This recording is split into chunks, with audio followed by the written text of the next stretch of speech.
तो hello guys, हम लोग फिर से आज जा रहे हैं आपको एक नई जगह दिखाने।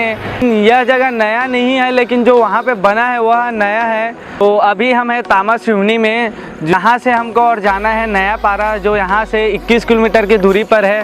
तो चलते हैं। जो जगह हम लोग जा रहे हैं बहुत ही प्राचीन और ऐतिहासिक जगह है।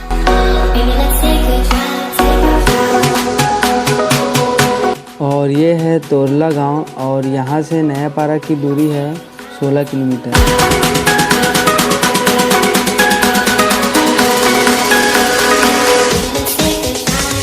हम लोग जिस जगह जा रहे हैं वहाँ आपको हम लोग त्रेता युग के शिव जी का दर्शन कराएंगे और लोमस ऋषि जी का आश्रम भी दिखलाएंगे।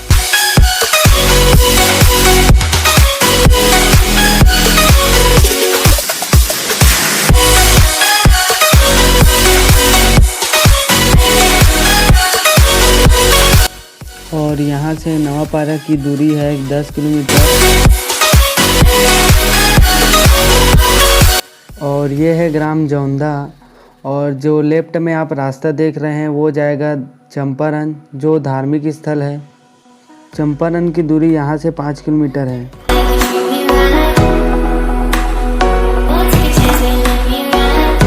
और ये है कोलियारी नवा गांव। और जो राइट वाला रास्ता दिख रहा है वो जाएगा रायपुर।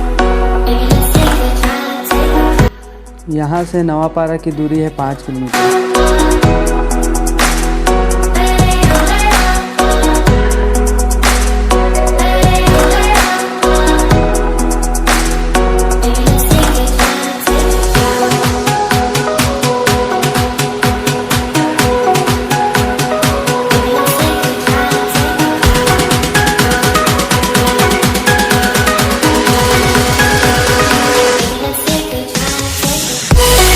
हम लोग पहुंच गए हैं नया पारा और जिस जगह पे हम लोग जा रहे हैं वो यहाँ से 3 किलोमीटर की दूरी पर है।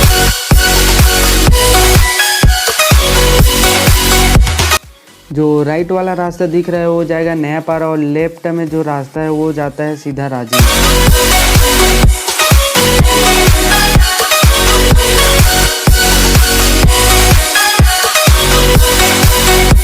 ये है नया पारा का बस स्टैंड। अब यहाँ से हमको जाना है लेफ्ट और जो ये रास्ता है वो जाएगा मगल रोड। तो हमको इसी रास्ता में जाना होगा। हमें मगल रोड नहीं जाना है, लेकिन जो ये रास्ता जाता है वो मगल रोड जाता है।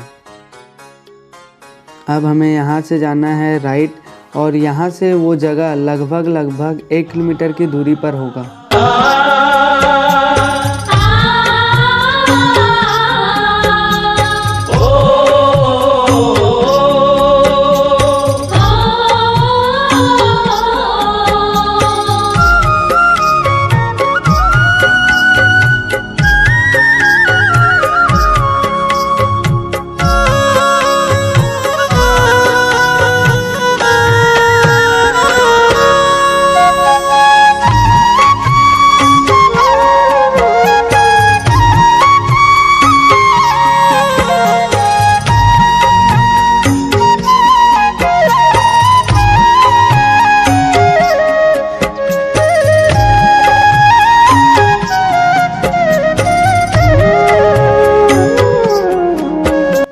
और ये है लोमस ऋषि जी का आश्रम जाने का रास्ता। अब आप इस जगह को पहचान ही गए होंगे। ये जगह है राजिम के कुलेश्वर मंदिर जाने का रास्ता।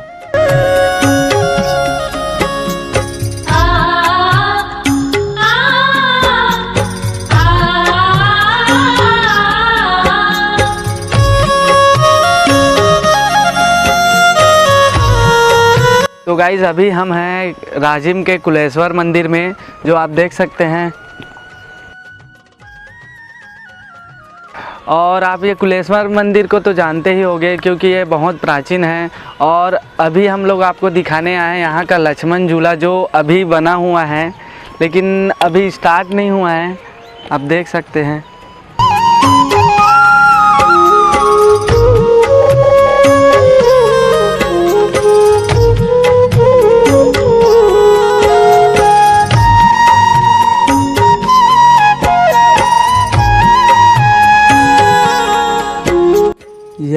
आप लक्ष्मण झूला देख रहे हैं वो इसी सत्र तैयार हुआ है, लेकिन यह पूरी तरह से तैयार नहीं हुआ है।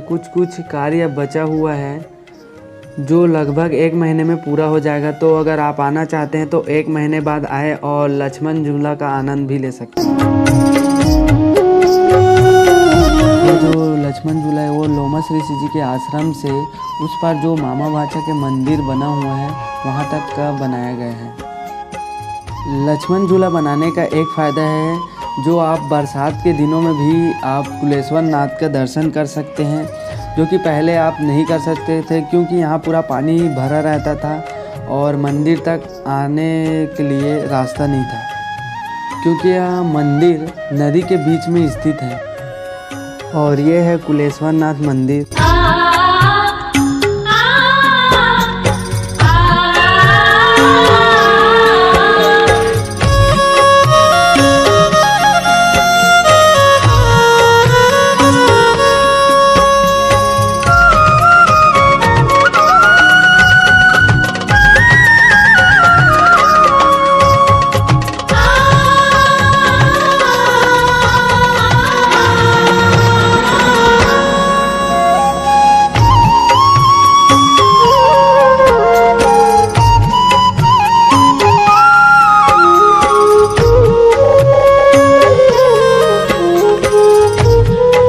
ये है कुलेश्वर नाथ जी। अभी कोरोना काल के कारण आप पास से दर्शन नहीं कर सकते, तो दूर से ही दर्शन करना पड़ेगा।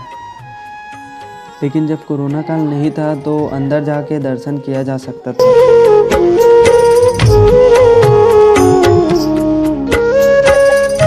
ये भगवान कुलेश्वर नाथ जो है त्रेता युग के मंदिर है, जो माता सीता जी के हाथों स्थापित हुआ है। जिस समय वनवास काल चल रहा था उस समय माता सीता जी, रामचंद्र जी लोग इधर गुजरते हुए जा रहे थे, तो पीछे लोमस ऋषि महाराज जी का आश्रम है, उस आश्रम में एक रात बिताए।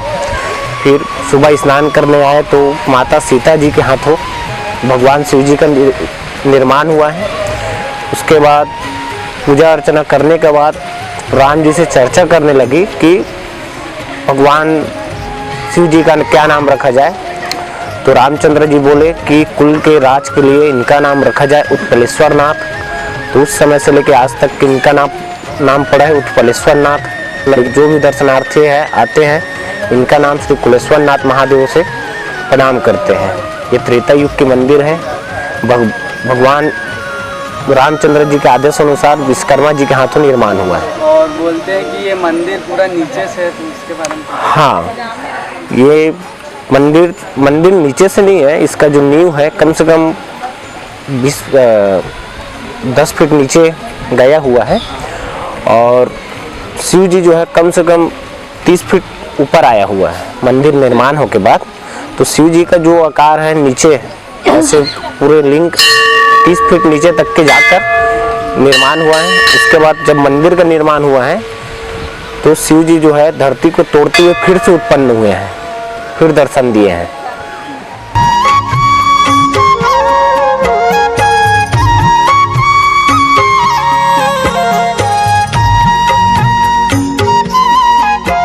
शिवरात्रि में यहाँ पे पुन्नी मेला होता है और यहाँ नदियों के बीच में पूरा मेला भरा रहता है और दुकानें लगी होती है। अब हम लोग जा रहे हैं लोमस ऋषि जी का आश्रम देखने के लिए। और यह है लोमस ऋषि जी के आश्रम जाने का प्रवेश द्वार।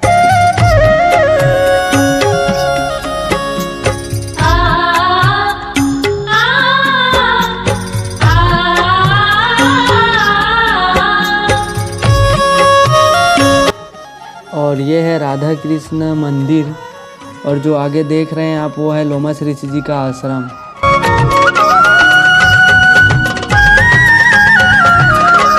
और ये है लोमस ऋषि जी जो यहाँ पे विराजमान है।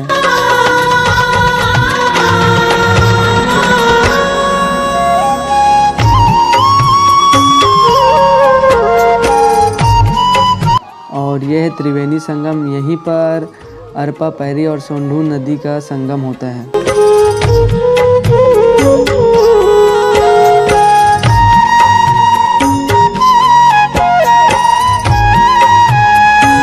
अब हम राजिम लोचन मंदिर और मामा भाचा मंदिर दिखाने ले जा रहे हैं।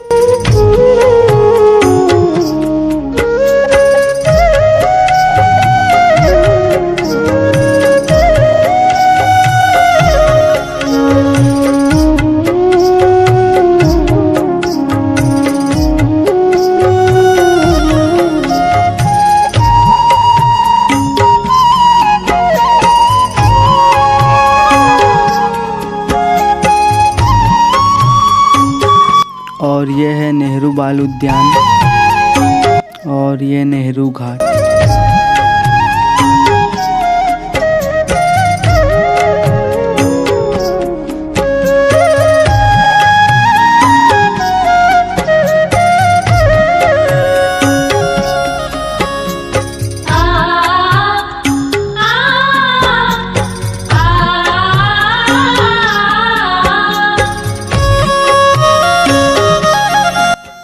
ये है राजिम पुल।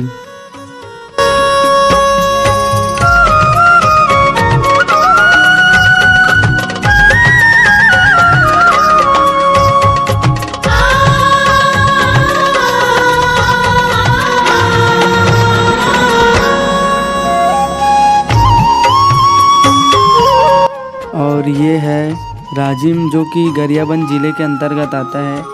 अब हम पहुंच गए हैं गरियाबंद ज़िले में। इससे पहले हम लोग थे नया पारे में जो रायपुर ज़िले में आता है। और ये जो रास्ता बना है वो मेला स्थल जाने का वीआईपी रास्ता है। जब यहाँ मेला होता है तो वीआईपी गाड़ियाँ इधर से ही जाती है।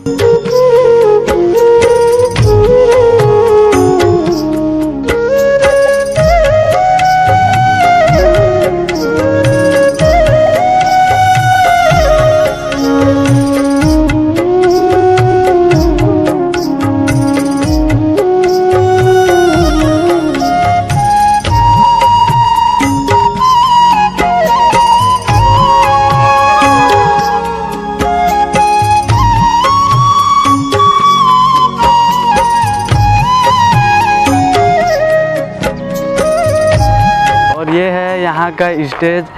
राजिम मेला होता है तो यहाँ पे बहुत ही भीड़ रहता है और यहाँ अंदर आ भी नहीं सकते। तो देख लीजिए, अभी आप मेला टाइम आएंगे तो और देखेंगे कितना भीड़ रहता है। अब हम जा रहे हैं मामा भाचा मंदिर जो इस जगह का प्रथम दर्शन स्थल है।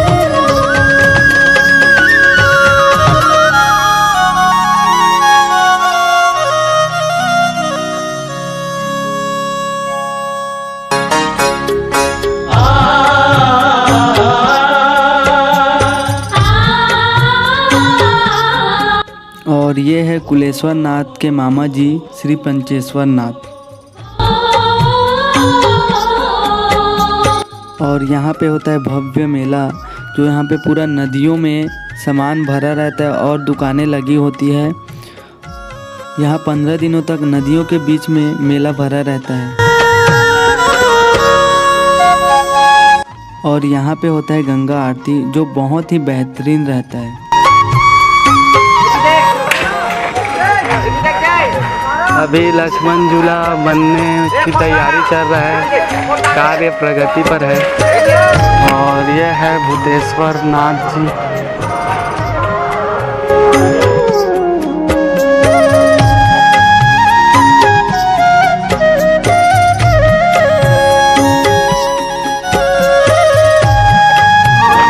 तो अब हम लोग जाएंगे राजिम लोचन मंदिर। और यह है राजिम लोचन जाने का प्रवेश द्वार। चलते हैं।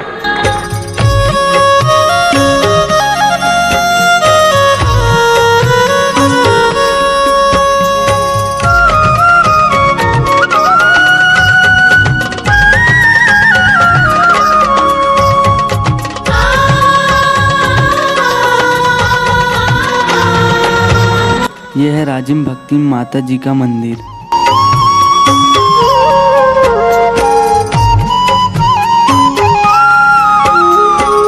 और ये है राजिम भक्ति माता जी। और ये है प्राचीन मंदिरें जो यहाँ पे बनी हुई हैं।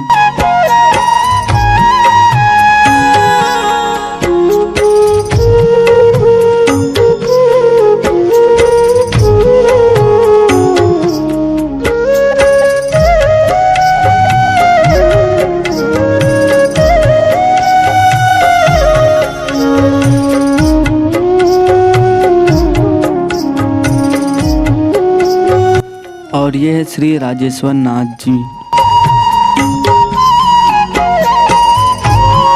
और यहाँ पे पत्थरों को खुदाई करके बहुत से मूर्तियाँ बनाई गई हैं।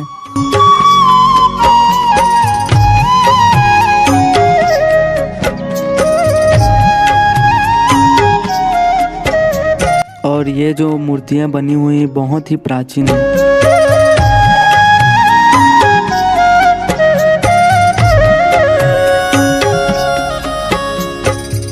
अगर आप यहाँ मेला के समय आते हैं तो श्रद्धालुओं का बहुत ही भीड़ लगी होती है यहाँ पे।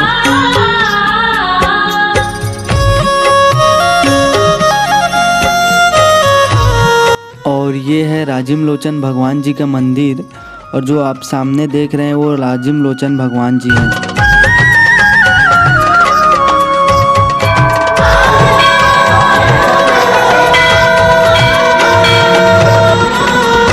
यहाँ पे भी पत्थरों पर शिल्पकारी करके मूर्तियाँ बनाई गई हैं।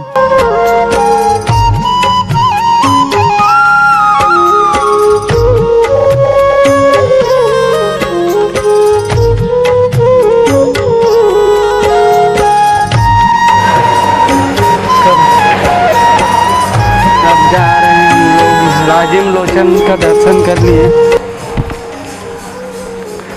और ये है साक्षी गोपाल जी।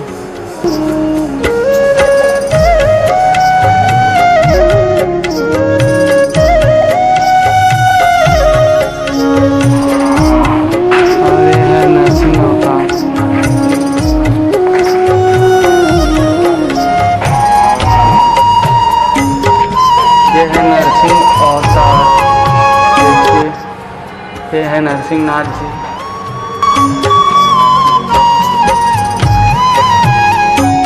और ये है राजिम लोचन भगवान जी के मंदिर के बाहर का नज़ारा।